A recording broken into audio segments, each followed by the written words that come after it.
Good morning, my dear student. Today, our topic is how the state government works. As we know, according to our Indian Constitution, there are certain provisions for the administration of central government, state government, and local self-government. So, according to this, now we are studying how the state government works. The word is state. As we know and very aware, in India there are many states. So some states are complete states and some are UT. That means state and union territories. So in our Indian Constitution, in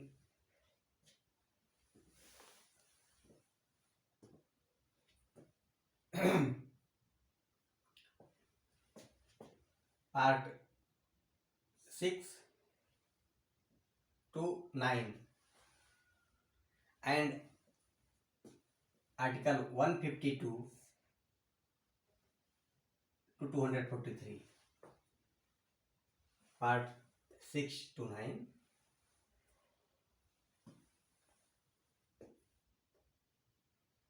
and article 152 to 253 clearly elaborated how the state government, all three organs of government, how they can do their business. As we know, there are three organs of government. First,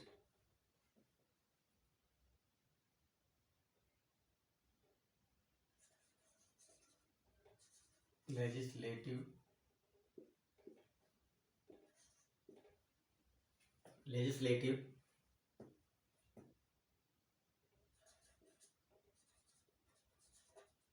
executive, and judiciary. There are three organs of government. So all three are very important for the functioning and achieving their objectives who has provision in our constitution. So today especially we are studying about legislative. First of all, legislative. How our legislative do their business. That we are very aware to know the word is democracy. The word is democracy. This is a Greek word. There are two words are there, demos and krasia. Demos and krasia. Demos means people and krasia means power.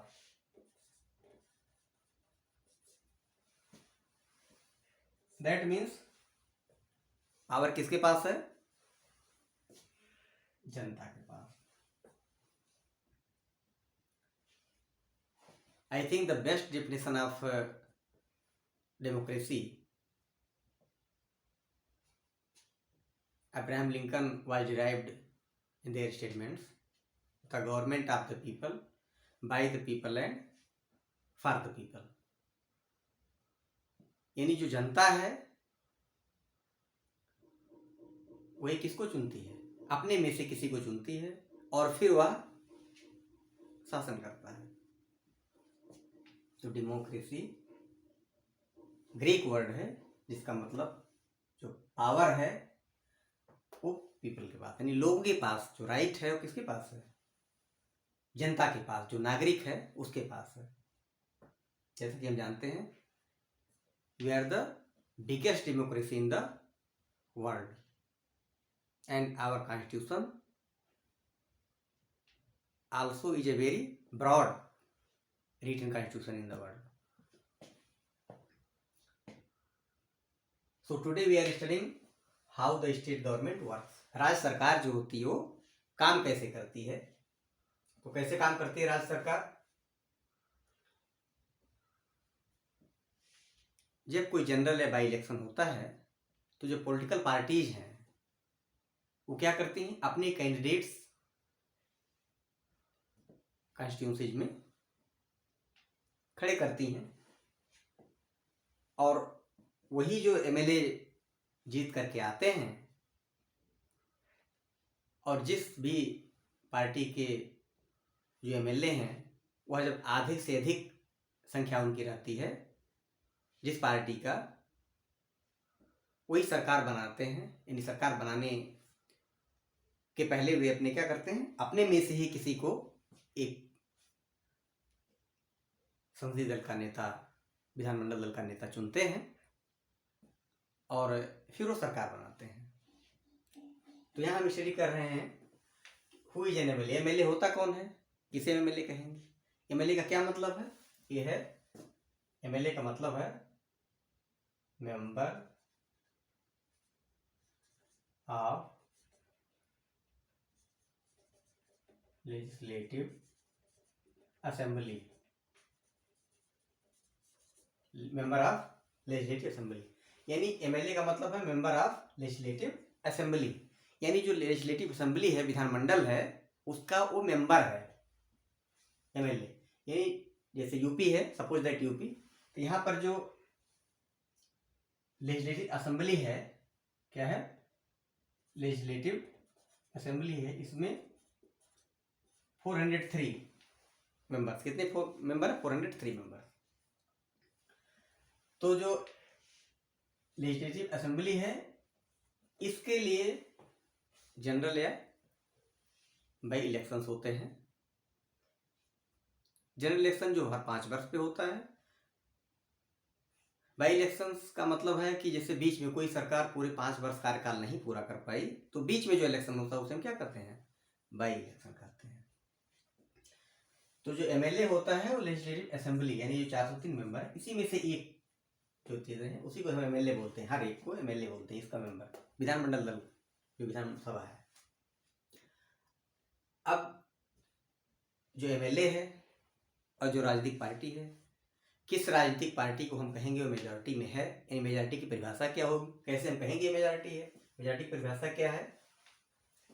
A political party whose MLA have won more than half the number of constituencies.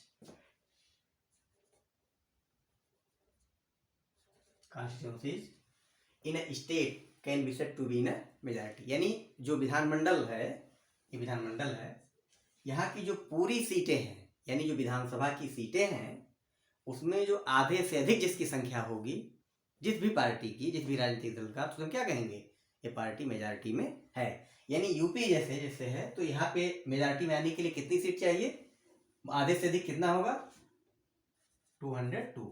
यानी अगर 202 किसी राजनीतिक party को किसी general या by election में seat मिल गई तो वह मेजॉरिटी में आ गई।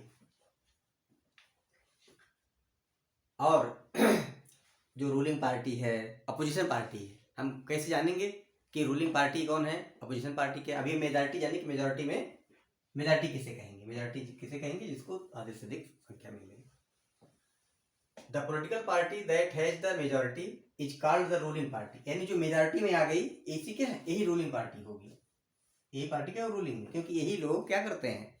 विधानमंडल दल में अपना नेता चुनते हैं और वही जो नेता होगा उसी नेता को जो गवर्नर हो क्या कहेंगे? कराएंगे, सरकार बनाने के लिए आमंत्रित करेंगे और उसी में से जो विधानमंडल का नेता है उसी को मुख्यमंत्री का शपथ दिलाएंगे। और बाकी मुख्यमंत्री, जो मुख्यमंत्री है, बाकी काम मुख्यमंत्री क्या करेगा, एक मंत्रिपरिषद का निर्माण करेगा और फिर जो है काउंसिल ऑफ जो मिनिस्टर्स है उसके द्वारा सरकार बनाई जाएगी। उसे हम सरकार कहते हैं। अब क्या है, the political party that has the majority is called the ruling party, यानी जो मेजॉरिटी में है उसी को क्या कहते हैं, रूलिंग पार्टी उसे बोलते हैं।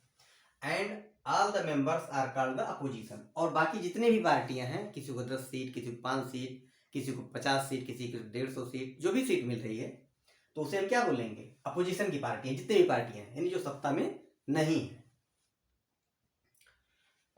उसके बाद टर्म है लेजिस्लेटिव असेंबली, यानी हम लेजिस्लेटिव असेंबली बोलेंगे किससे, विधानमंडल, हम किसे बोलेंगे कि ये विधानमंडल है। It is a place where all the MLAs whether from the ruling party or from the opposition meet to discuss various things,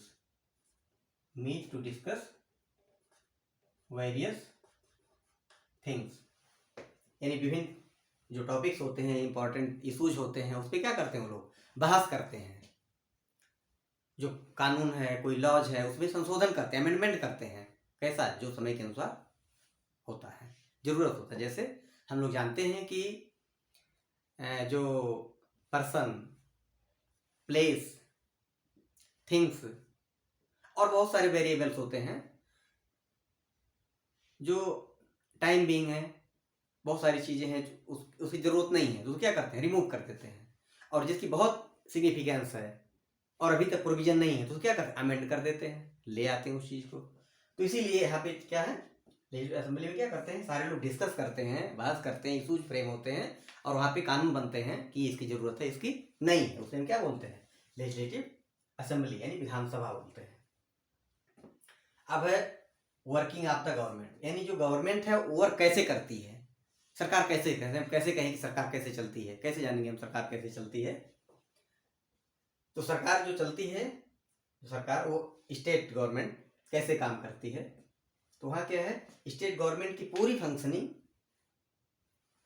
Indian constitution में पार्ट 6 से 9 के बीच में इसका विस्तृत वर्णन है, जो कि आर्टिकल 152 से 243 में दिया हुआ है। इसमें सारा, अब वो चाहे लेजिस्लेटिव हो, चाहे एग्जीक्यूटिव हो, चाहे जुडिशरी हो, ये तीनों क्लियरली मेंशन है कि ये तीनों अपनी ड्यूटी, यानी अपना जिनका बिजनेस है वो कैसे परफॉर्म करेंगे, लेजिस्लेटिव, एग्जीक्यूटिव और जुडिशरी। तो लेजिस्लेटिव सबसे पहले क्या होता है, लेजिस्लेटिव, यानी लेजिस्लेटिव जो विधानसभा है हमारी, क्या होता है, विधानसभा का गठन, यानी जो एमएलएज हैं, जब चुनाव होता है, जनरल बाई इलेक्शन होता है, तो उसमें क्या होता है, जो हर कॉन्स्टिट्यूंसी से जो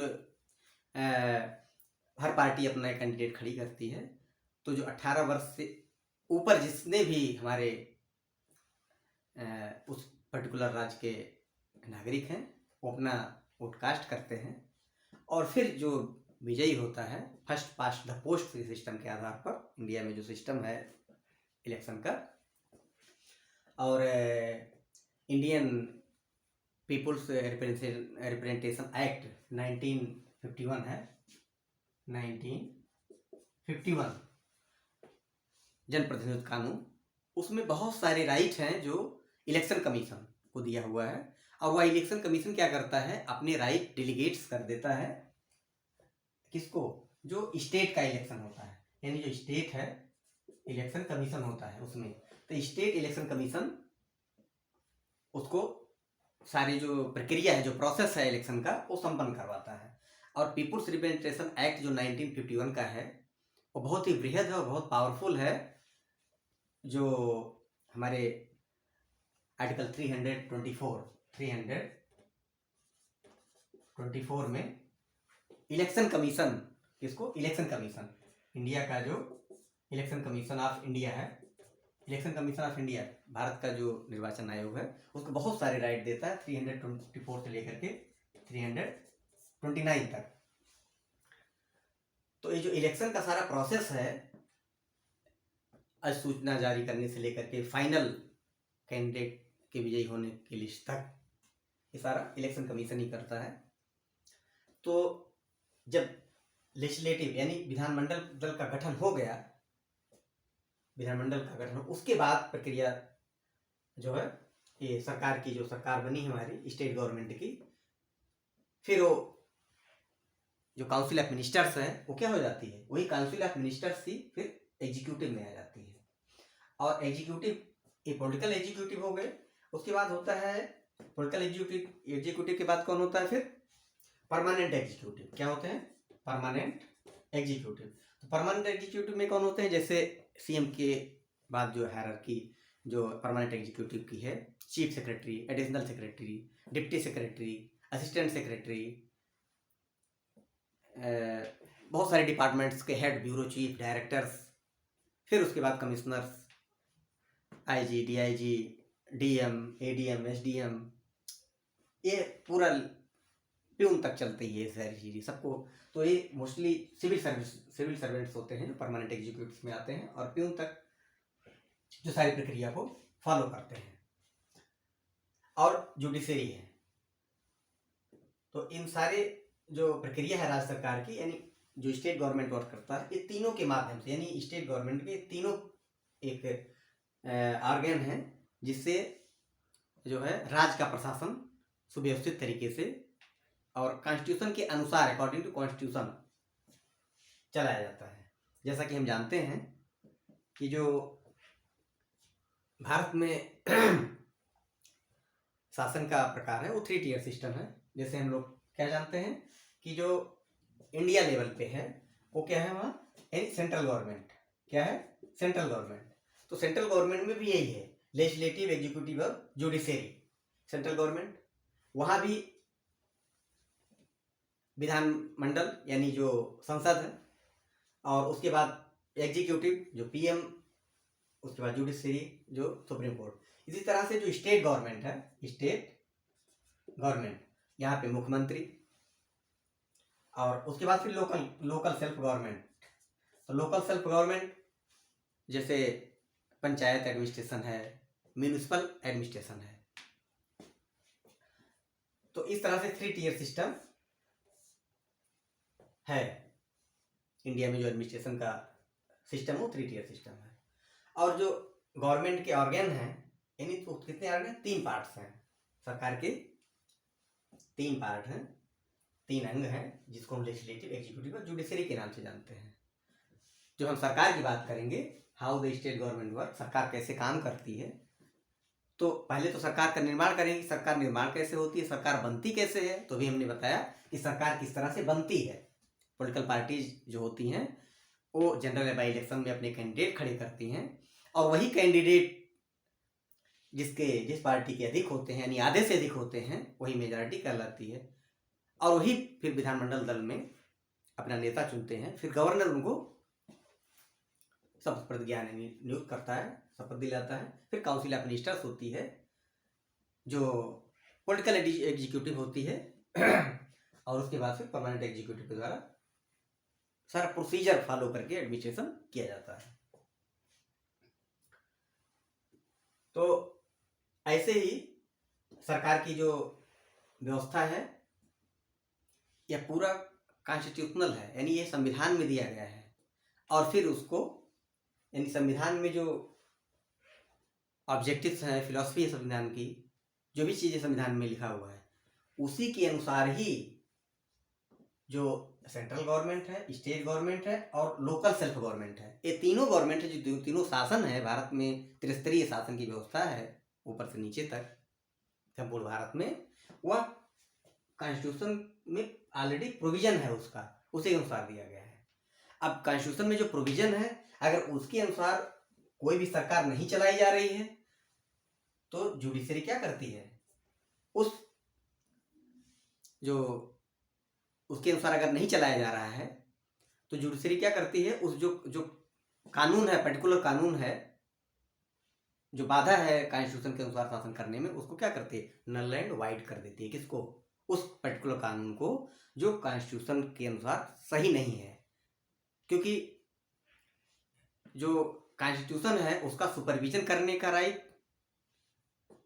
जो सुपरविजन करने का राइट किसको है? न्यायपालिका को है। यानी उस जो कॉन्स्टिट्यूशन में क्या सही है, कॉन्स्टिट्यूशन के अनुसार क्या सही है क्या गलत है, इसका निर्णय कौन देगा? जुडिशरी करेगी। और अगर स्टेट गवर्नमेंट कॉन्स्टिट्यूशन के अनुसार नहीं चल रही है तो सेंट्रल गवर्नमेंट क्या करती है? यानी उसको डिजॉल्व कर सकती है। इसके बहुत सारे अपवाद हैं, बहुत सारे इशूज हैं, बहुत पॉलिटिकल इशूज हैं बहुत सारे इसमें, जो कई बार ऐसा हुआ है जो सरकारें सही भी थी उसको राजनीतिक द्वेष के कारण हटा दिया गया, डिजॉल्व कर दिया गया। उसमें हम नहीं जाते, लेकिन हमारा कहने का तात्पर्य है कि जितने भी ये प्रोविजन हैं ये सब कॉन्स्टिट्यूशन में ऑलरेडी दिए हुए हैं। और अगर कोई सरकार संविधान सम्मत नहीं चलेगी तो केंद्र सरकार उसको हटा सकती है, उस सरकार को बर्खास्त कर सकती है।